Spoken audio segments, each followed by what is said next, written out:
ఒక క్వశ్చన్, ఒక మూమెంట్. తమిళ సినిమా ఇండస్ట్రీలో రీసెంట్గా జరిగిన ఒక ఇన్సిడెంట్. సౌత్ ఇండియా మీడియా మొత్తం ఈ స్టోరీలో ఎంటర్టైన్మెంట్ లేదు, రెస్పెక్ట్ గురించి, డిగ్నిటీ గురించి, జర్నలిజం, ఎథిక్స్ గురించి మాట్లాడుకున్నాం. ఈ స్టోరీ హీరో కాదు, హీరోయిన్ కాదు, ఒక క్వశ్చన్, అదే విలన్ అయింది. మరి ఎంతవరకు కరెక్ట్, ఎంతవరకు లిమిట్ ఉండాలి? Let's unfold the full story.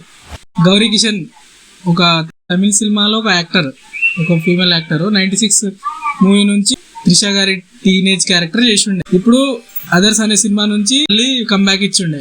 రీసెంట్గా జరిగిన ఒక ఇంటర్వ్యూలో కేఎస్ కార్తిక్ అని యూట్యూబర్ను ఇంటర్వ్యూ అయినా ఫస్ట్లో చక్కగా మంచిగా నడుస్తుండే, సినిమా టాపిక్లతో బాగానే నడుస్తుండే. బట్ ఒక క్వశ్చన్, సిచ్యువేషన్ మొత్తం చేంజ్ అయిపోయింది. అయితే రిపోర్టర్ ఒక క్వశ్చన్ అడిగిండు ఆమె, నువ్వు ఒక అమ్మాయి వైపు ఉండి హీరోని లిఫ్ట్ చేసావు కదా, నీ వెయిట్ ఎంత అని అడిగిండు. ఆ చుట్టుపక్కల ఉన్న వాళ్ళు ఒక్కసారిగా నవ్వడం చాడేసి, ఈ యాక్టర్ది మాత్రం ఎక్స్ప్రెషన్స్ మొత్తం చేంజ్ అయిపోయాయి. ఆమె కామ్గా స్ట్రాంగ్గా ఒక మాటే చెప్పింది, సరే ఇది సినిమా గురించి కాదు కదా, ఒక ఫీమేల్ని బాడీ గురించి అడగడం ఇది కరెక్ట్ కాదు అని చెప్పింది. ఒక మేల్ యాక్టర్ని అయితే మీరు ఇలాగనే అడుగుతారు. వితిన్ 24 hours లో ఇన్స్టాగ్రామ్, యూట్యూబ్, ట్విట్టర్ అన్నిట్లలో వైరల్ అయిపోయింది. స్టాండ్ విత్ గౌరీ శంకర్ అనే ట్రెండ్ స్టార్ట్ అయింది. చిన్మయ్ శ్రీపద అని, ఖుషుబ్ సుందర్ అని, డైరెక్టర్ పా రంజిత్, రాధిక శరత్ కుమార్, కన్వై వీళ్ళందరూ సపోర్ట్ చేస్తూ మాట్లాడారు. I don't overact, I should remember boundaries, women don't we smile for distress. Fans అందరూ ఆ కామ్కి చప్పట్లు కొడుతున్నారు అందరూ. ఆ తర్వాత రిపోర్టర్ కేఎస్ కార్తిక్ అనే అతను తర్వాత ఎక్స్ప్లెయిన్ చేస్తున్నాడు అన్నట్టు, నా క్వశ్చన్ రాంగ్ గా ఇంటరప్ట్ చేశారు, I don't mean to insult her, I was mean to be fun. Audience అందరూ ఎట్లా చెప్తున్నారు, కామెడీని కవర్ చేసి డిస్రెస్పెక్ట్ చేయడం కరెక్ట్ కాదు.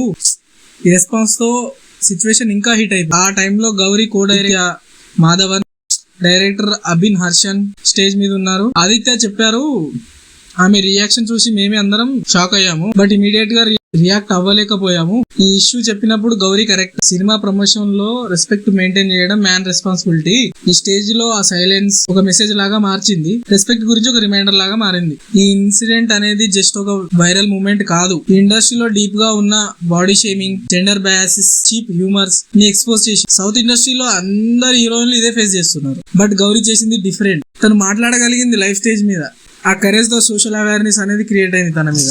Ethics, respect and journalism, ethics అనేటి చాలా సంవత్సరాల తర్వాత మళ్ళీ డిబేట్ లోకి వస్తున్నాయి. ఇవన్నీ ఎంటర్టైన్మెంట్ అంటే మనం ఎంజాయ్మెంట్ చేయడం, డిగ్నిటీని మర్చిపోవడం కాదు. ఒక యాక్టర్స్, జర్నలిజం అందరికీ కామన్ వాల్యూ ఒక రెస్పెక్ట్.